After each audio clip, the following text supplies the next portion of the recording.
dia lebih banyak menyampaikan secara tulus, jujur, apa adanya tentang banyak hal, tentang kepenulisan, tentang teater, tentang seni rupa, tentang cita-cita dia, hingga kedekatan itu sampai ya alhamdulillah anak-anaknya kuliah, hingga kemudian kemarin tahun 2019 kalau tidak keliru, di pertemuan kartis Indonesia Borobudur Kartun Forum, kebetulan saya juga moderatori Ompri, jadi kewalik dulu itu Ompri yang minta menjadi moderator di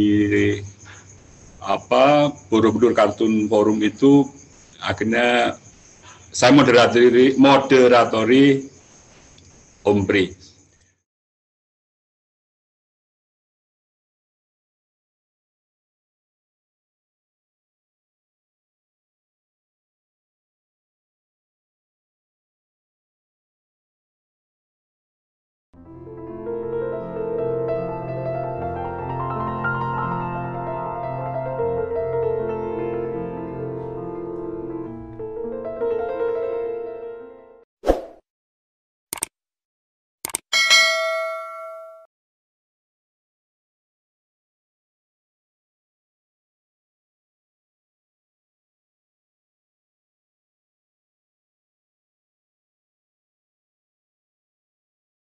Baik, kalau Pak Hartono belum siap kita balik.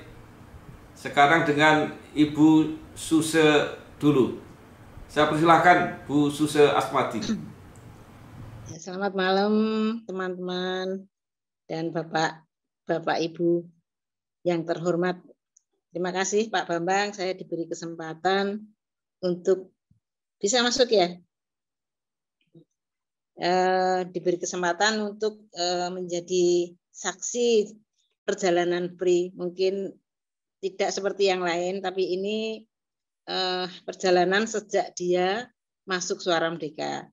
Jadi barangkali dia dulu kan kartunis, dan seperti diketahui bahwa waktu itu kartun di Suara Merdeka kan tidak seperti sekarang, jadi lahannya itu masih sedikit.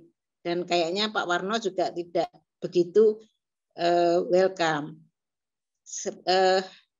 Pri seperti kebingungan. Jadi tiap hari itu nongkrongnya di dekat saya. Dan suatu hari dia ngomong, yuk, karena hubungan kami sudah seperti kakak beradik ya, karena saya punya 2 adik, Handri dan Pri. Itu kan selalu kemana-mana bertiga. Terus, yuk, kalau saya nulis, ya wis tau nulis lah, kamu mau kepengen nulis apa gitu. Aku tak bikin kritik film. Ya wis tau beneran, ini kan pas ada FFI gitu. Waktu itu yang menang Ilham kayaknya ya.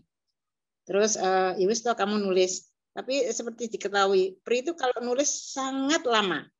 Sangat teliti. Jadi satu huruf itu, satu kalimat itu bisa berjam-jam.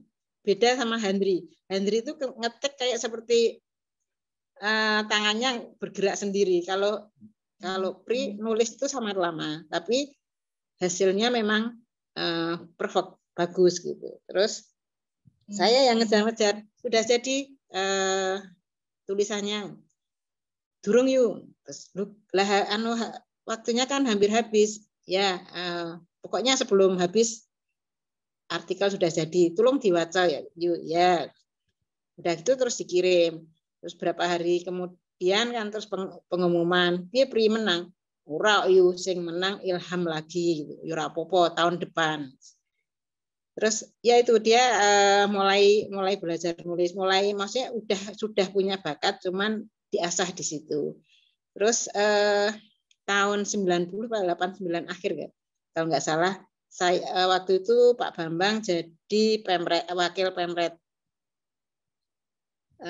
Saya edisi Minggu waktu itu masih gabung sama edisi Minggu, belum terbit ya, jadi masih satu ya. Minggu belum ada. Itu Pak Bambang menugasi saya sebagai koordinator untuk edisi Minggu. Lah isinya apa? Ya udah Mbak Suse, tolong dipikirkan. Saya bingung, saya harus bagaimana merencanakan untuk isi edisi minggu. Terus saya ngomong-ngomong sama Pri undang, kan waktu itu tuh banyak penulis lepas seperti Ili, Mustiko yang saya masih hafal itu selalu datang nongkrong duduk di kursi tamu itu, terus itu diundang aja di rumah saya. Nanti kamu yang buka ya, kita himpun apa kemauan mereka untuk mengisi edisi minggu, dan mulailah waktu itu dia yang memimpin rapat untuk pembentukan edisi minggu. Jadi isi apa yang edisi minggu akan terbit itu, yaitu dari karena Pak Bambang nggak ngasih guideline isinya apa, pokoknya terserah Mbak Suse. Saya sama Pri terus sama teman-teman penulis itu merumuskan, dan saya serahkan ke Pak Bambang, dan mulailah terbit edisi minggu. Jadi saya pembuka edisi minggu Suara Merdeka. Jadi sebelum ada edisi minggu ya saya, karena penunjukan dari Pak Bambang. Terus sehari-hari itu kan dia itu kan selalu mengatakan ya seperti tadi Trianto Pak Darmanto tadi, bahwa dia selalu mengatakan bahwa kan dia dari daerah gitu. Suatu ketika saya, mungkin Pak Rustam Haji masih ingat, saya akan deket sama Mbak Indah. Mbak Indah itu waktu itu jadi pimpinan Coca-Cola. Dari Coca-Cola itu mengajak saya dan untuk makan siang di luar. Nah, saya ngajak beberapa orang termasuk Pri GS, terus makan di Bodistik nggak salah. Itu dan kelihatan desanya Pri. Jadi waktu itu makan steak. Terus bingung dia makan kan steak dagingnya besar. Bingung dia sampai kantor. Yuk iki panganan apa to yuk? Dagingnya luwih gede. Aku mangan biasanya segone akeh dagingnya cilik, lha kuwi segon dagingnya gede. Kentangnya sithik. Ya aku ra wareg iki. Aku desa yu nih. Itu pengalaman yang membuat saya tertawa terpingkal-pingkal. Terus untuk pekerjaan kan waktu itu, terus saya kan ada di edisi minggu ada rubrik budaya. Itu saya duduknya dekat Handri, Pri itu di belakang Handri.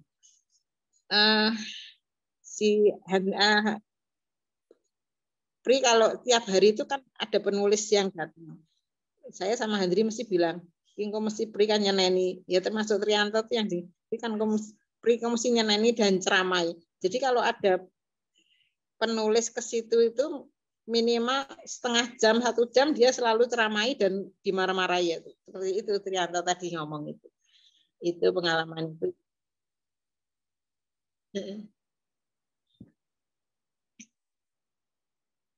Ya, nanti ada Suha loh.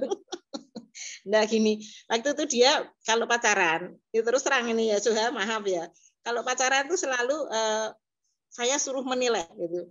Yuk iki piye yo. Suatu ketika ada pacarnya diajak ke rumah saya naik becak ya, terus piye yo ya kayaknya dari Sunda kan, terus ya saya sama Handri kan mengkritik ya, terus putus. Terus suatu ketika dia di kos itu ada anaknya ibu kos itu ngejar-ngejar dia. Lah dia aku rasa seneng yuk. Lah terus piye? Suatu ketika saya langganan ke salonnya tuh salon ya ada pegawai salon itu yang deket sama saya. Terus sus apa ki tonggo aku ki ndek tonggo koyone kancamu ning Suara Merdeka sapa Mbak? iku jenenge Pri. Oh, Pri, oh yo. Nah, terus saya tanya sama Pri, anu tanggomu nek jenenge Mbak Eti ya. Oh yo, kayaknya ana adike yo. Terus aku tanya sama Mbak Eti, anu Mbak, iku adikmu wis ndek pacar lho. Durung kok, wis jodohke we Pri gitu. Tapi saya ngomongnya sama Pri, enggak sama Mbak Eti. Jadi terus wis jodohke we. Anu akhirnya ya mereka itu hubungan sendiri dan alhamdulillah jadi sampai sekarang itu dan ya itu Mbak Suce, terima kasih. Nanti mungkin kita bisa berdialog lagi. Saya akan mempersilahkan salah seorang sahabat dekatnya di teater Lingkar, karena Pri di dalam proses kreatifnya juga sangat produktif menulis naskah-naskah untuk teater Lingkar. Menurut pengakuan Pri sendiri, dia adalah penulis terbanyak dari naskah-naskah yang dimainkan oleh teater Lingkar. Mas Ton tidak bisa hadir, tapi yang hadir bersama kita adalah Mas Wiwi Aribowo. Saya persilahkan Mas Wiwi.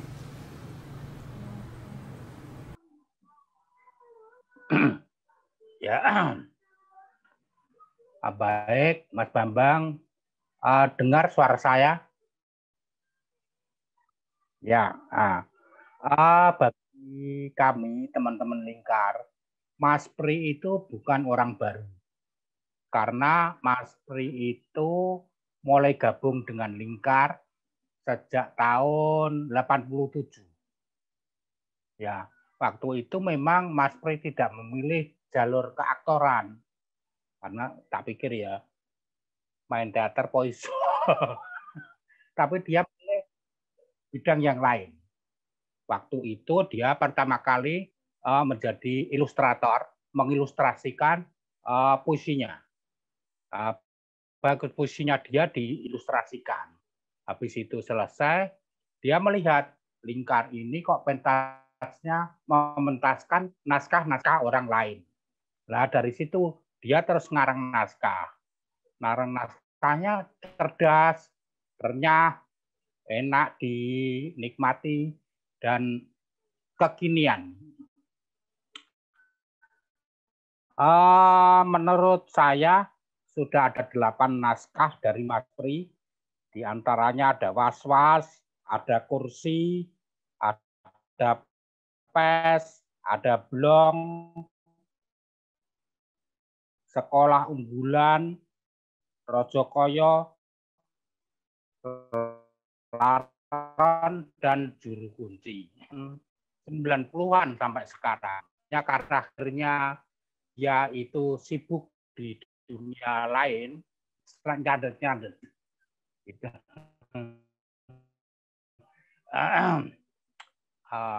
Saya kira itu dulu Mas Bambang.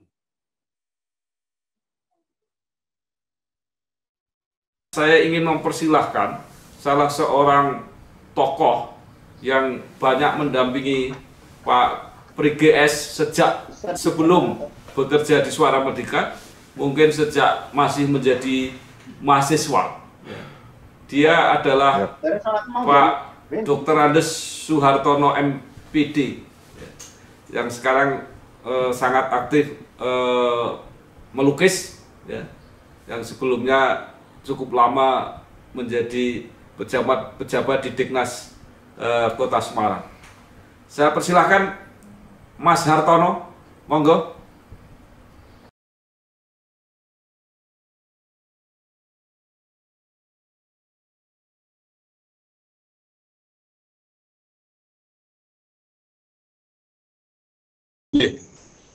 Sebentar dulu Mas Bang. Sepeda yang pertama tentang Pri GS, saya akhir-akhir sebelum beliau kondur lebih suka memanggilnya Om Pri karena kedekatan dengan keluarga kami, sering ke rumah dan seterusnya. Ada 2 hal Mas Bambang yang saya terkesan dengan Om Pri itu. Yang pertama, ketika Om Pri belum jadi wartawan tuh sering ketemu di tempatnya Mas Yihana maupun di Mas Gun Kartunis itu, banyak hal yang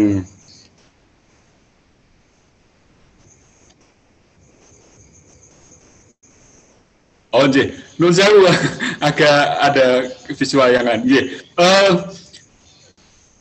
Yang kaitannya dengan berteman memang podo bujange Mas Bambang, podo nomi dan seterusnya. Kemudian saya melihat Om Pri itu sangat berbeda dengan yang lain, sering ke rumah itu, sering menanyakan banyak hal. Kemudian tahun 88 itu saya mengadakan pameran di STM Pembangunan.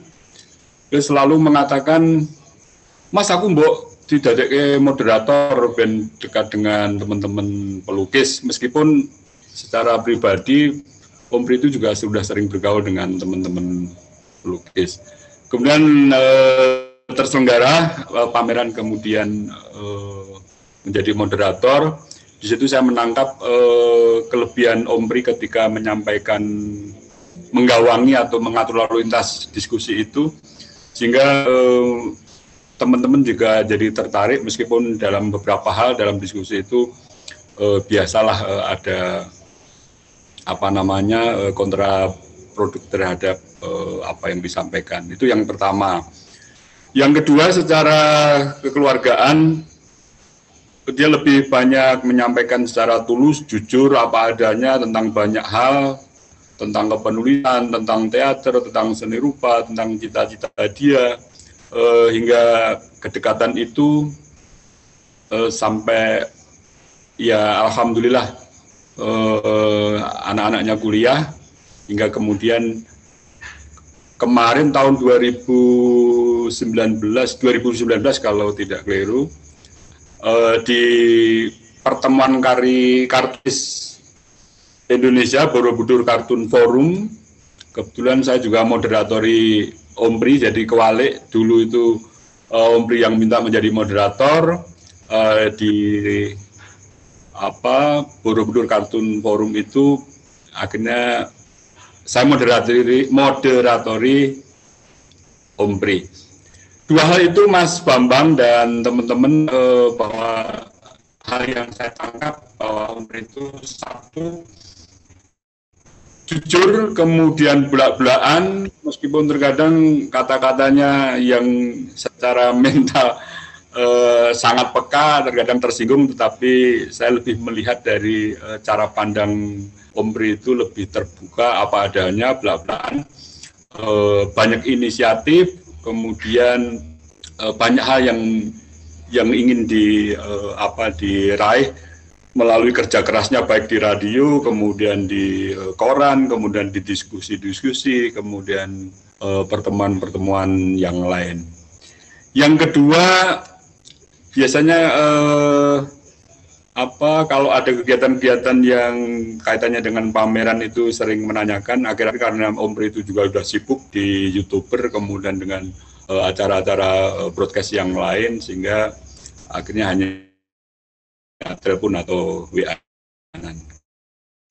Jadi itu yang saya tangkap, bahwa Om Pri banyak inisiatif, punya kecerdasan emosional juga, kemudian ngalurkan kalimat sangat runtut, enak didengar, kemudian dalam suasana-suasana misalnya diskusi sangat menarik karena canda, kritik, dan pancingan-pancingannya itu bisa menghidupkan suasana. Dan lain masih banyak sebetulnya Mas Bambang yang kaitannya dengan langkah Om Pri, tapi mungkin 3 hal itulah yang saya ingat betul tentang BGS. Mengaten Mas Bambang. Saya akan memberi kesempatan seorang sejawatnya Pak Pri GS, ketika menjadi wartawan pernah ditugasi meliput di luar negeri. Katanya ada pengalaman yang unik yang nanti akan disampaikan oleh Pak Muhammad Ali. Silakan Pak Muhammad Ali. Selamat malam Pak Bambang.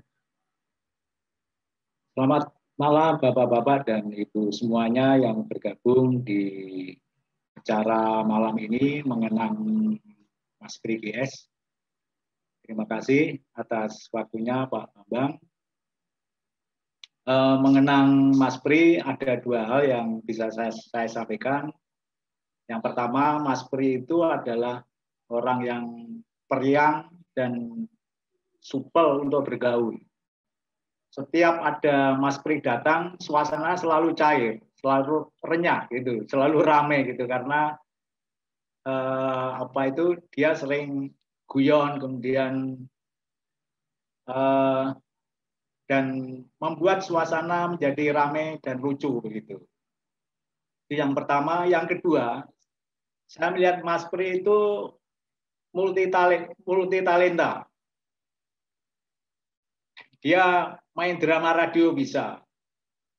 Kemudian karikatur bisa. Kemudian menulis juga bisa. Kemudian dia berbicara di depan umum juga bisa. Jadi saya melihat Mas Pri ini multitalenta. Saya mengenal Mas Pri itu pada waktu tahun 80-an ya. Waktu itu Mas Pri ikut main di drama Opera Semarang. Waktu itu sangat digandrungi oleh anak-anak remaja ya waktu itu ya. Opera Semarang yang disiarkan oleh RCTI FM kalau nggak salah ya. Waktu itu Mas Pri juga ikut main dan melihat suaranya itu, saya mengenal itu baru mengenal suaranya ya. Suaranya itu mencerminkan orangnya ini gagah, gede, dhuwur gitu. Suaranya kan mantap itu Mas Pri itu ya. Nah, itu yang saya tahu. Kemudian berkaitan dengan pengalaman perjalanan ke Belanda, memang waktu itu sangat menarik sekali, terutama bagi teman-teman redaksi ya, teman-teman redaksi yang ada di Kaligawe. Karena apa? Karena pada waktu itu pas puncak-puncaknya musim dingin, Mas Bambang. Jadi kami berangkat itu Desember tahun 96. Kemudian tahun baru di Amsterdam sana, dan awal Januari baru balik ke tanah air. Waktu itu sempat menjadi kekhawatiran teman-teman redaksi karena teman-teman redaksi itu sering menerima kiriman berita dari Reuters maupun AFP yang mengabarkan bahwa saat ini adalah musim dingin yang sangat ekstrim sekali di Eropa dan banyak korban yang meninggal waktu itu. Jadi keberangkatan kami itu dikhawatirkan oleh teman-teman yang ada di redaksi begitu Mas Bambang. Ada yang menarik pada saat perjalanan itu yaitu saat di Bandara Sekibul, Mas Bambang.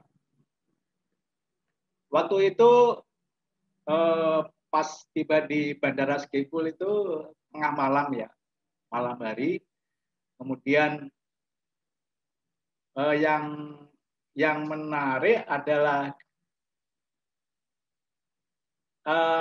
pada saat kami berurusan dengan petugas imigrasi, kami itu digiring untuk menuju ke ruang tertentu begitu, kami berdua itu. Jadi di sana itu semacam kayak diinterogasi gitu. Kami tidak tahu apa yang ada di benak petugas imigrasi itu, apakah kami berdua ini dianggap sebagai teroris atau sebagai orang yang tidak punya sangu gitu. Karena selain memeriksa paspor kami, petugas imigrasi itu juga menanyakan sangu kami gitu. Jadi dompet kami itu diperiksa gitu. Ada sangu yang cukup apa enggak gitu loh. Setelah mereka tahu bahwa kami juga membawa dolar cukup, akhirnya alhamdulillah